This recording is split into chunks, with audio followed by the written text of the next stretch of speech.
C'était il y a quelques heures, Microsoft a fait son show à San Francisco pour la Build, le rendez-vous des développeurs. Et visiblement, Microsoft a séduit ses développeurs. Microsoft qui ouvre la porte à Android, à Apple pour ses smartphones. Microsoft qui prépare surtout l'arrivée de Windows 10. On voit ça en détail avec Éric Le Bourleau, présent à San Francisco.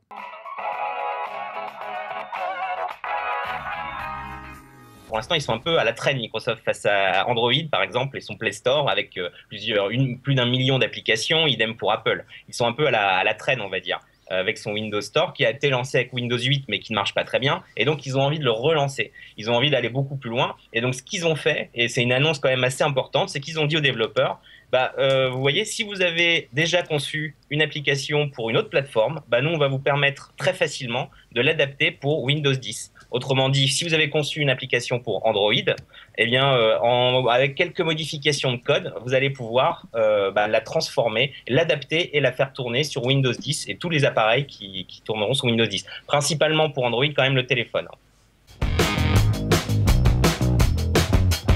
Ce qui est à noter aussi, c'est que Microsoft a officialisé le nom de son nouveau navigateur qui s'appelle Edge. Ah oui. Projet Spartan. Voilà, alors ce qui est marrant, c'est que ce Edge, il commence par un E, on garde quand même, ça n'a plus rien à voir avec Internet Explorer, mais on garde quand même ce logo qui ressemble un peu à celui d'Internet Explorer, etc. C'était le projet Spartan, ça devient Edge, ils en ont profité pour montrer quelques petites nouvelles fonctions, une nouvelle page démarrée, et là encore, le support des extensions, qui est très important pour tous les geeks qui aiment bien aller un peu plus loin que leur navigateur. Donc ces extensions-là, en fait, c'est des extensions bâties autour de technologies web. Donc en fait, là c'est un peu pareil, c'est-à-dire les développeurs pourront très facilement récupérer une extension Chrome ou Firefox et la porter sur Edge.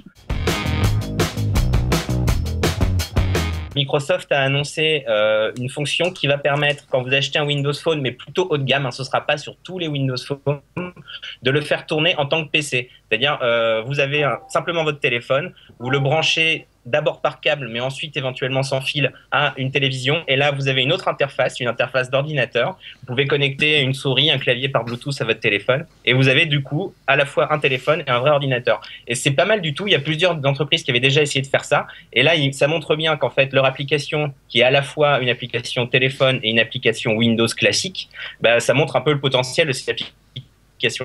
Parce qu'on voit que vous avez un PowerPoint sur votre téléphone, il peut se transformer en PowerPoint pour votre Windows traditionnel très facilement. Et c'est plutôt bluffant. D'ailleurs, je vais essayer d'aller l'essayer aussi. Ouais, c'est étonnant. Donc le smartphone qui va devenir un petit PC finalement, avec tous les usages qu'on a du petit PC. C'est surtout qu'on s'intéresse plus trop au type de machine, mais on a tout sur tous les écrans, quoi. C'est le concept.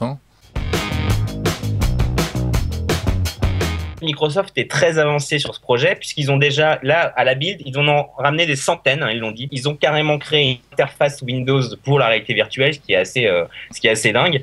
Donc, on peut plaquer ses applications, plaquer son lecteur vidéo contre un mur. On peut plaquer les photos de ses enfants contre un autre mur. On peut afficher la météo sur sa table à manger. C'est très étonnant. Et ils réfléchissent aussi à des applications business, notamment pour l'architecture, pour la construction, etc. Et ils ont déjà des gens qui travaillent avec eux sur des applications concrètes.